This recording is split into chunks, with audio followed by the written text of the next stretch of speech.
오늘 이 자리에 나오신 여러분들 모두를 주님의 이름으로 환영합니다. 오늘 설교 제목을 보시고 어떤 분들은 좀 부담스럽게 느끼지 않으셨을까 합니다. 성전 건축 안 끝났으니 믿음껏 최선을 다해서 건축 헌금에 동참하시라, 이런 설교를 하겠구나 생각하신 분도 있을지 모르겠습니다. 정말 그런 설교인지 한번 들어보시기 바랍니다. 우리는 지금도 여전히 건축의 현장 속에 살아가고 있습니다. 그러나 그것은 눈에 보이는 건물 건축이 아니고요, 우리 안에서 성령님께서 진행하고 계신 하나님의 성전 건축입니다. 예수님께서 십자가에서 우리의 모든 대속을 이루신 후에는 더 이상 특정한 건물이 성전이라 불리지 않습니다. 이제는 저와 여러분, 우리가 하나님이 거하시는 성전입니다. 하나님께서 우리를 모퉁이 돌 대신 예수님 위에 올려 세우시고 성령님께서 다듬으시고 깎으셔서 거룩한 제사장으로, 신령한 제사를 드리는 성전으로 우리를 세워가고 계십니다. 오늘 주시는 말씀을 통해 성전된 우리는 정말로 성전 건축이 끝났는지 아니면 여전히 진행 중인지를 돌아보고 성령 안에서 어떤 삶으로 지어져 가야 되는지 함께 살펴보고자 합니다. 우리는 지금 계속해서 삼위일체 하나님께서 진행하고 계시는 이 위대한 구원의 역사로서 고난 중에 있는 성도들을 위로하고 있는 베드로의 편지를 보고 있습니다. 그렇다면 이러한 하나님의 구원 역사를 다른 말로 하면 성전 건축의 역사라고 할 수 있을 겁니다. 눈에 보이는 건물이 아니라 우리 안에서 진행되는 심령의 성전 건축 말입니다. 그런데 이런 하나님의 구원은 지난주에 말씀드린 것처럼 세상적인 복의 관점에서 보면 환영받지 못할 내용입니다. 사람들이 모퉁이 돌 되시는 예수님을 건축자의 버린 돌처럼 버린 이유가 여기 있습니다. 수많은 사람들이 잠시 기쁨으로 예수님께 나왔지만 어려움이 오고 박해가 올 때 실족하는 이유가 무엇입니까? 성전에 모퉁이 돌로 오신 예수님의 모습과 그 예수님께서 주시는 구원의 내용이 자기들의 기대와 다르기 때문입니다. 경제적인 번영의 복, 사회적인 안정의 복, 정치적인 통치의 복을 구하는 사람들에게 예수님은 모퉁이 돌이 아니라 쓸모 없는 돌입니다. 그들에게 예수님은 구원자가 아니라 걸려 넘어지게 하는 덫입니다.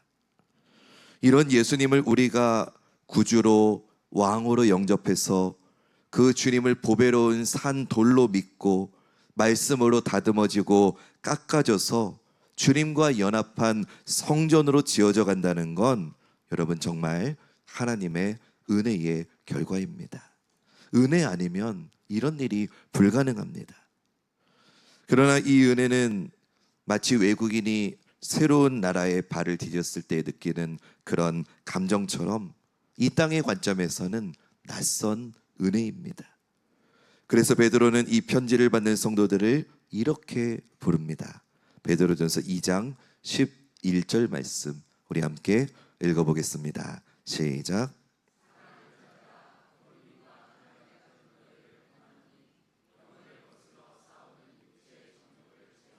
아멘. 이 말씀에 보니까 성도를 어떻게 부릅니까? 거류민과 나그네 같은 너희, 이렇게 부릅니다. 거류민은 쉽게 말하면 외국인을 말합니다. 나그네와 외국인은 그 땅에서 영원히 사는 사람이 아니지요. 잠시 살다가 조금 있으면 자기 나라로 돌아가는 사람들입니다. 사랑하는 여러분, 하나님은 우리를 이 땅에서 이렇게 나그네로 살도록 그리스도 예수 안에서 택하셨습니다. 그리고 예수 그리스도의 보배로운 피를 통해서 우리를 하나님의 소유 삼으셨습니다. 왕을 위한 제사장의 사명을 주셔서 우리를 거룩한 나라로 부르셨습니다. 그러니 그리스도인은 비록 나그네이지만 평범한 보통 나그네가 아니라 특별한 나그네입니다. 외국인이고 거류민이지만 쓸쓸한 거류민이 아니라 하늘에 간직된 썩지 않고 더럽지 않고 쇠하지 않는 기업을 유산으로 받은 존귀한 거류민입니다. 베드로는 이들을 향하여 너희가 이처럼 특별한 존재니까 그런 존재답게 거룩한 성전으로 지어져 가야 된다고 하면서 그 구체적인 방법과 원리를 설명합니다. 오늘 본문 베드로전서 2장 11절과 12절 말씀 우리 한 번 더 함께 읽겠습니다. 시작.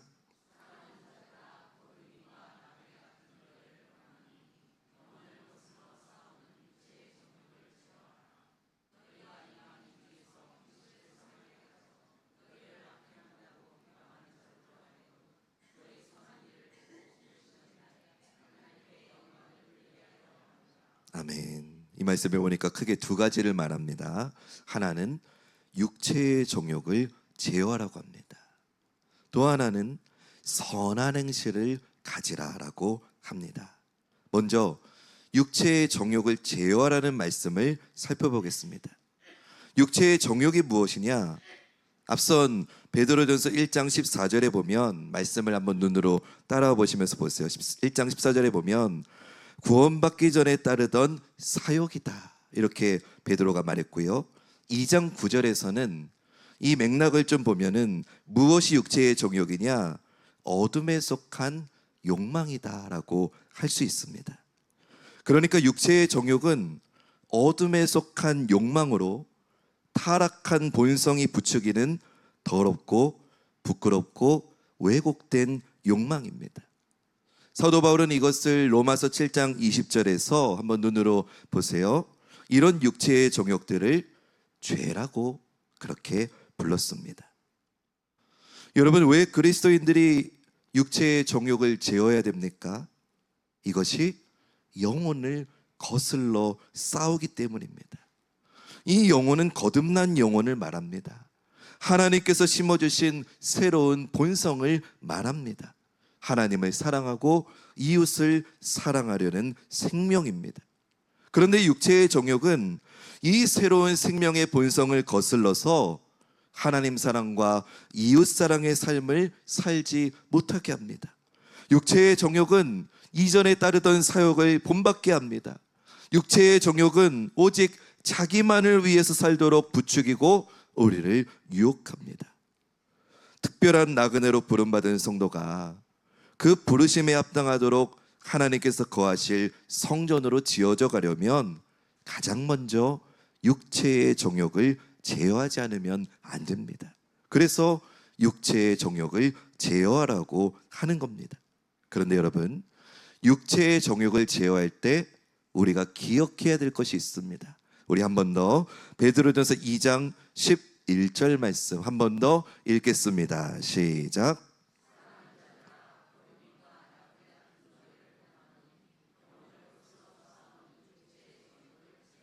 아멘. 이 말씀에서 베드로가 성도들을 부르는 호칭을 주목하십시오.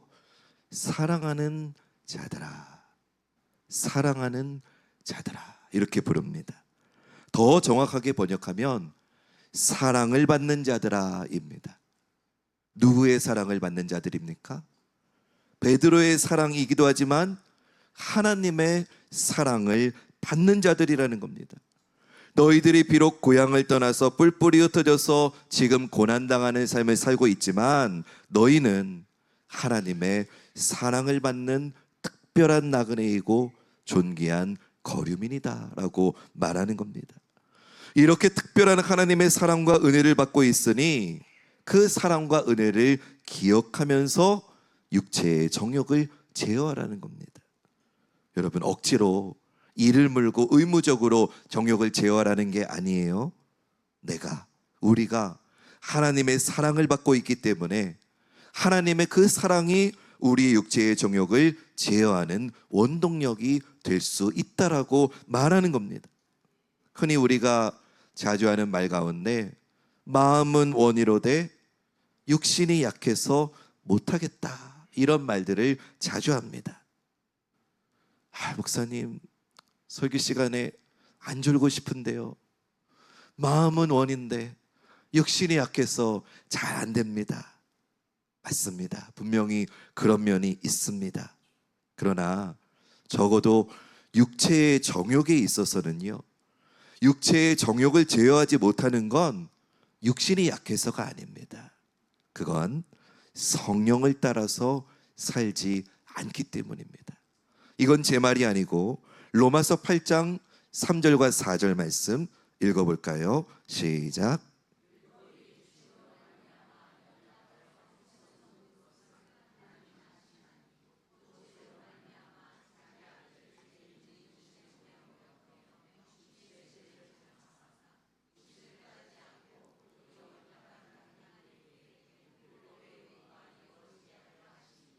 아멘. 여러분, 하나님은요, 우리가 제어할 수 없는 육체의 정욕을 제어하라고 하시는 게 아닙니다.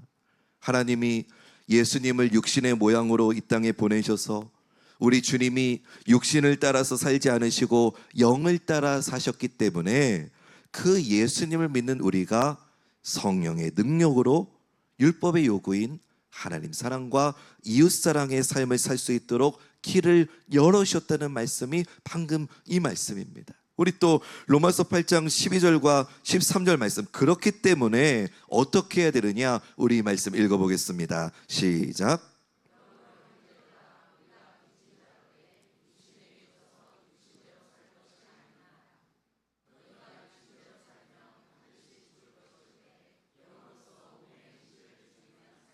아멘. 이 말씀대로 이제 우리도 예수를 믿고서 영으로서 몸의 행실을 죽일 수 있다라고 말씀합니다. 육신의 정욕을 제어할 수 있게 되었다는 겁니다. 사도 바울은 이것을 또 갈라디아서 5장 16절 17절에서 똑같은 말을 지금 다르게 계속 말하고 있는 겁니다. 우리 이 말씀도 읽겠습니다. 시작.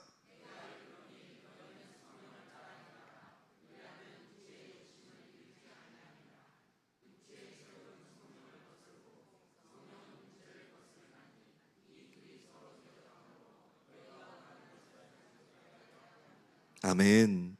여러분, 왜 그리스도인이 육체의 소욕을 따라 삽니까? 왜 육체의 정욕을 제어하지 못합니까? 육신이 약해서가 아니에요. 의지가 약해서가 아니에요. 우리가 거듭날 때 우리에게 주어진 하나님이 주신 그 새로운 본성, 하나님을 사랑하고 이웃을 사랑하려고 하는 그 마음을 따라 살려고 하지 않기 때문입니다. 다시 말씀드립니다. 우리가 육체의 정욕을 제어하지 못하는 건 우리가 약해서가 아니라 하나님을 사랑하고 이웃을 사랑하게 하는 성령을 따라 살지 않기 때문에 그렇습니다. 그러므로 육체의 정욕을 제어하려면 성령의 은혜를 구해야 됩니다. 성령의 은혜는 하나님을 사랑하게 합니다. 할렐루야. 성령의 은혜는 이웃을 사랑하게 합니다. 이 사랑이 있을 때 육체의 정욕을 제어할 수 있는 겁니다. 예수님께서 말씀하셨습니다. 너희가 나를 사랑하면 나의 계명을 지키리라. 우리가 주님을 사랑하는 마음이 크면 주님의 말씀을 지킨다는 겁니다. 이 말씀을 다시 적용해 보면 우리가 주님을 사랑하면 주님이 싫어하시는 육체의 정욕을 제어할 수 있다, 제어하게 되어 있다라고 말하는 겁니다. 그러니 문제는 우리의 의지가 아니라 우리 안에 성령을 따라 살고자 하는 사랑이 있느냐 없느냐입니다. 사랑하는 여러분, 우리는 하나님의 사랑을 받는 하나님의 자녀입니다. 하나님의 사랑을 받는 자로서 우리도 하나님을, 주님을 더 사랑할 수 있도록 이 시간 성령님께 은혜를 간절히 구할 때 이곳에 우리의 마음에, 여러분들 가운데 주님의 은혜가 충만하게 임할 줄로 믿습니다. 다음으로는 이방인 중에서 선한 행실을 가지라고 합니다. 우리 두 번째 본문 베드로전서 2장 12절 말씀 우리 한 번 더 읽어보겠습니다. 시작.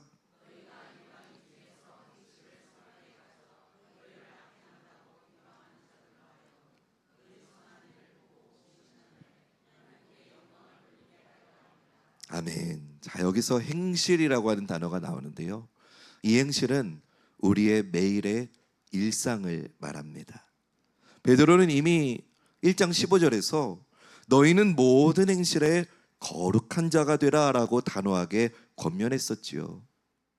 저 선한 행실은 자기 마음대로 사욕을 따라 사는 이방인들과 구별되는 거룩함입니다. 여러분, 그리스도인이 왜 매일의 일상을 거룩하고 구별되고 선하게 살아야 됩니까? 가장 큰 이유는 하나님을 사랑해서이지요. 근데 또 하나의 이유가 있습니다. 그 이유는 한번 따라해 볼까요? 세상 사람들이 우리를 보고 있다. 여러분, 세상 사람은요, 예수 믿는 우리에게 관심이 많습니다.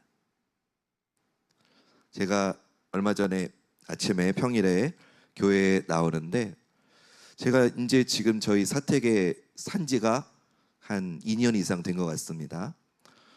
그런데 저희 경비 아저씨가, 매일 보는 경비 아저씨가 저를 보더니 혹시 사장님은 교회 목사님이세요?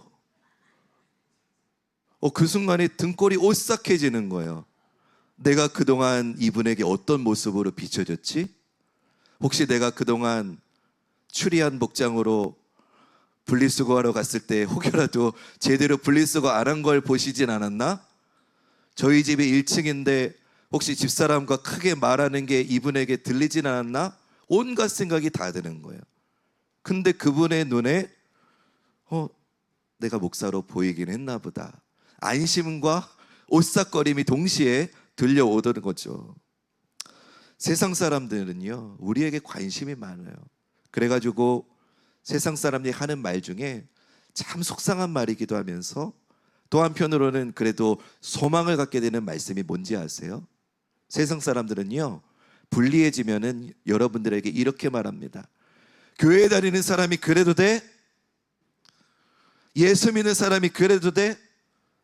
자기는 다니지도 않으면서, 자기는 더하면서 그냥 억울합니다. 근데 한편으로 생각해 보면 믿지 않는 사람들, 세상 사람들의 가치에서도 교회 다니는 사람은, 예수 믿는 사람은 그래도 좀 뭔가 달라야 되는 거 아니야 라고 그들이 우리를 본다는 반증 아니겠습니까? 오늘 이 편지를 쓰는 당시에도 이 그리스도인들은 악행을 행한다는 비방을 받고 있었어요.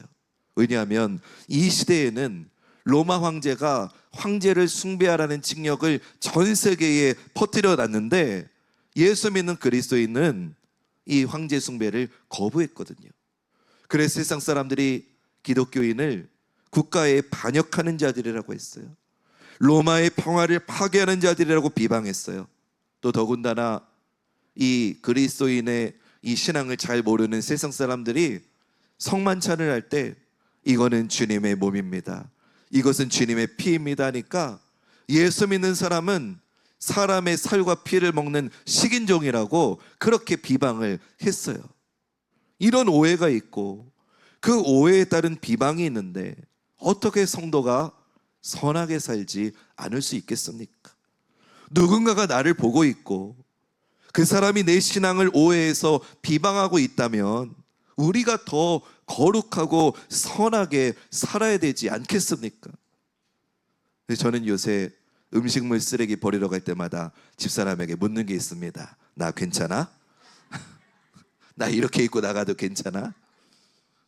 세상 사람은 우리에게 관심이 많아요. 여러분, 우리가 그리스도인답게 선하게 살지 않으면 하나님을 손가락질하고 욕하는 그들의 입술에 기름칠을 더해줄 뿐이죠. 그 오해와 비방을 불식시킬 수 있는 유일한 방법은 우리의 매일의 선한 행실 외에는 없습니다.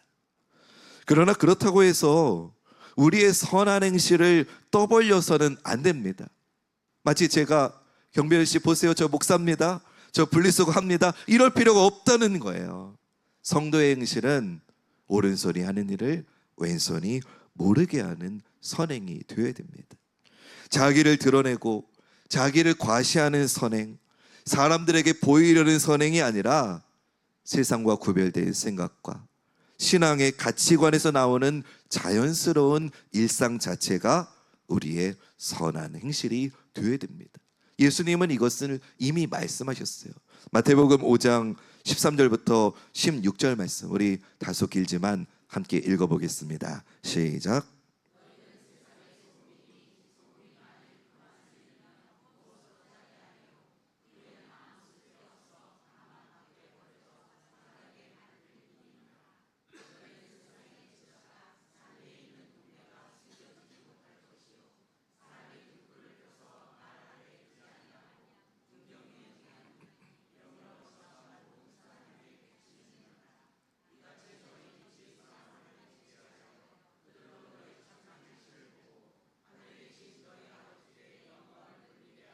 아멘. 여러분, 이 말씀, 예수님의 이 말씀 우리가 잘 새겨들어야 됩니다.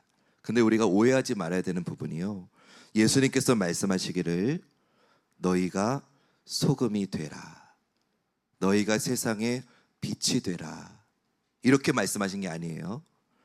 너희가 지금은 아닌데 열심히 노력해서 소금이 되라. 너희는 지금은 빛은 아닌데 열심히 믿어가지고 빛이 되라, 이 말씀이 아니에요. 잘 보세요. 예수님 말씀하시기를 너희는 세상의 소금이니, 빛이 되라가 아니라 너희는 세상의 빛이라 라고 말씀하셨어요. 그리스도인은 이미 존재 자체가 세상의 소금이고 세상의 빛이라는 말씀입니다. 이 말씀이 어디에 나오느냐? 우리가 잘 아는 팔복의 말씀에 이어서 나오는 말씀입니다.